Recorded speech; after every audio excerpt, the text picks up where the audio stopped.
Muy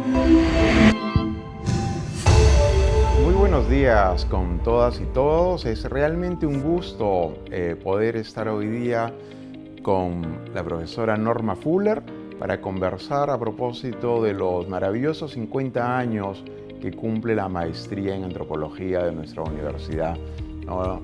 Es un privilegio realmente poder conversar con Norma, que ha sido directora, además, entre otros cargos, directora de nuestra maestría entre los años 98 y el 2000. Y a propósito de esta experiencia, vamos a conversar hoy día contigo, Norma. Norma, la maestría en antropología se crea el 1972, en años cruciales para la historia del Perú, digamos. El 69 fue la reforma agraria y el 72 estábamos todavía en plena efervescencia, ¿no? Cuéntanos un poquito cómo fue ese contexto académico en que se crea, ese milieu académico en que se crea esta maestría, que es pionera además en el país. Sí, es una maestría pionera y es la antropología es la especialidad más joven en ciencias sociales, ¿no? Y le costó más desarrollarse que a sociología y ciencias políticas y economía en ese entonces. Pero en el año, yo calculo que fue en el año 70, la facultad en general consiguió recibió un fondo muy importante de la Fundación Ford. Y entonces la maestría de antropología se creó con ese fondo y nos permitió que se contrataran a profesores renombrados, o por lo menos jóvenes profesores con muy buenas expectativas, como Jorge Dandler, que venía de Madison, Enrique Mayer, que estaba haciendo el doctorado en Cornell. Teníamos también a Fernando Fonsalida, a Juan Ocio, que estaba recién llegando también, a Luis Millones, un destacado historiador. Entonces se pudo tener un plantel de profesores muy importante y becas muy interesantes para estudiantes tanto nacionales como extranjeros. Entonces fue una generación realmente brillante de estudiantes que vinieron principalmente de Argentina, Bolivia y Chile, que yo recuerde. De repente estoy siendo, porque los he conocido como estudiante, ¿no? Y esos eran los grandes. Y por supuesto los estudiantes de antropología que estaban un poco más avanzados, y se formó un grupo muy interesante. Era también un periodo en que la antropología tenía muchísima importancia, como has mencionado, porque estaba en proceso la reforma agraria y eso implicaba también que se dinamice mucho el trabajo de campo y la contribución de los antropólogos, ¿no? Es la época en que se trabaja mucho a nivel de estudios de campesinado, por un lado, o a nivel también de la cultura andina, ¿no? Las particularidades de la población andina. Y también se dio la ley de comunidades nativas. Allí participó un profesor nuestro, Stefano Varese, muy querido, Stefano, que participó también en la redacción de la ley de comunidades nativas. Fue un periodo realmente extraordinario por el clima político e intelectual, por el plantel de profesores que pudimos tener y por la calidad también de los estudiantes y la calidad de la variedad, ¿no? Fue muy, muy interesante. Has mencionado algo que me parece crucial, ¿no? No solo es un entorno desafiante, por decirlo menos, ¿no? Y que en el cual además la antropología tiene algo importante que decir, ¿no? Y urgente, ¿no? Sino también has hablado de una arena intelectual sumamente importante, ¿no? Millones, Juan Ocio, Dandler, etc. Y en ese contexto, ¿cuál es el papel que juega Fernando Fuenzalida en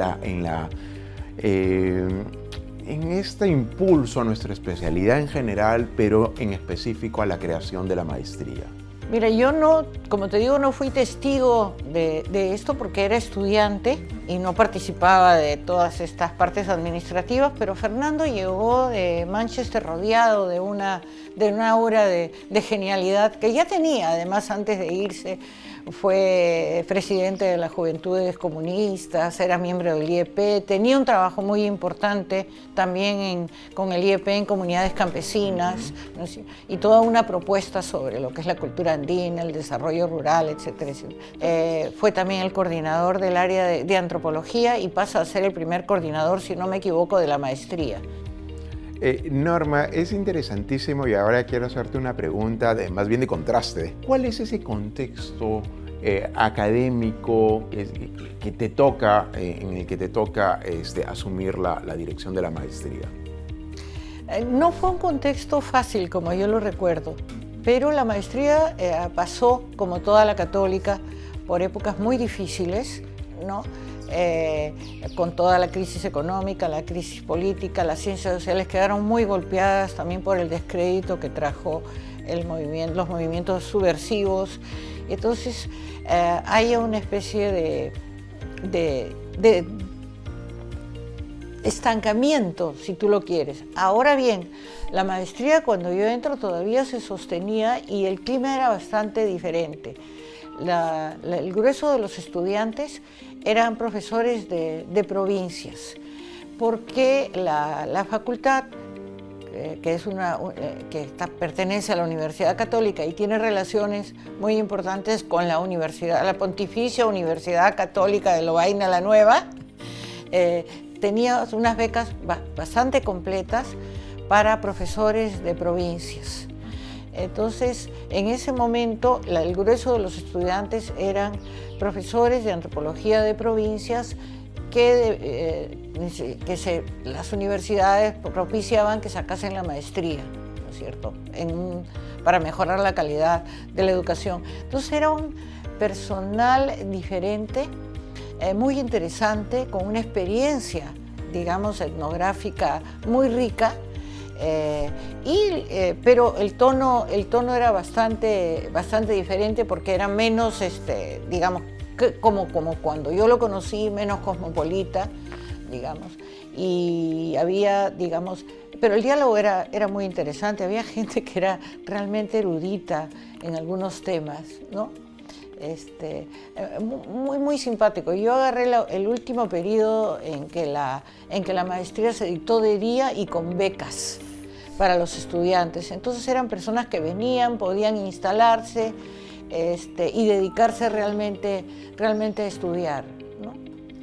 Y una pregunta ahora que estamos entrando ya, comparando esa época con la época en que tú asumes la maestría, ¿no? A finales de los años 90, ¿no? ¿Qué otras áreas empiezan a surgir en los 90? ¿Y cuándo se empieza a impulsar? ¿Cómo se impulsa el tema de relaciones de género? Mira, cuando yo asumo en el 98, los estudios que veníamos heredando, era muy importante el tema de migraciones, porque en los años 70 se caracterizó por el boom de la migración del campo a la ciudad. Luego los estudios de informalidad, por lo tanto, porque hay cambios muy grandes, el llamado desborde popular. Los estudios de religiosidad también era muy importante por el avance de las profesiones evangélicas, o también los cambios en el catolicismo popular, disculpa. El tema de la cultura andina sigue muy vigente, muy presente. Ahí tendríamos a Juan Ocio y a Juan Anción, que siguen trabajando con esos temas. Luego, eso no se ha perdido nunca. Amazonía todavía va a demorar en levantarse. Teníamos al profesor Alejandro Camino, pero él ya dejó a comienzos de los 90, y es como una década después que va a entrar Oscar Espinosa y le va a dar mayor. Entonces sí era un área de interés, pero no recuerdo que hubiera habido un profesor que la represente, digamos. De repente mi memoria me traiciona. Yo traje en el 88, cuando ingreso a enseñar, traje los temas de género y estábamos trabajando en esos temas, Janine Anderson y yo, Y si bien no es un área muy desarrollada, es en los últimos años que ha habido un boom de los estudios de género, ha tenido una presencia constante, digamos. Eso es que es el área en la que yo me he especializado. Eso me permite enlazar entonces a nuestro último contraste, ¿no? Hemos tenido esta etapa de creación y tal vez puede ser injusto, de más cosmopolitismo de alguna manera, diferente, esta segunda etapa en que se mira, por decirlo, hacia adentro, ¿no?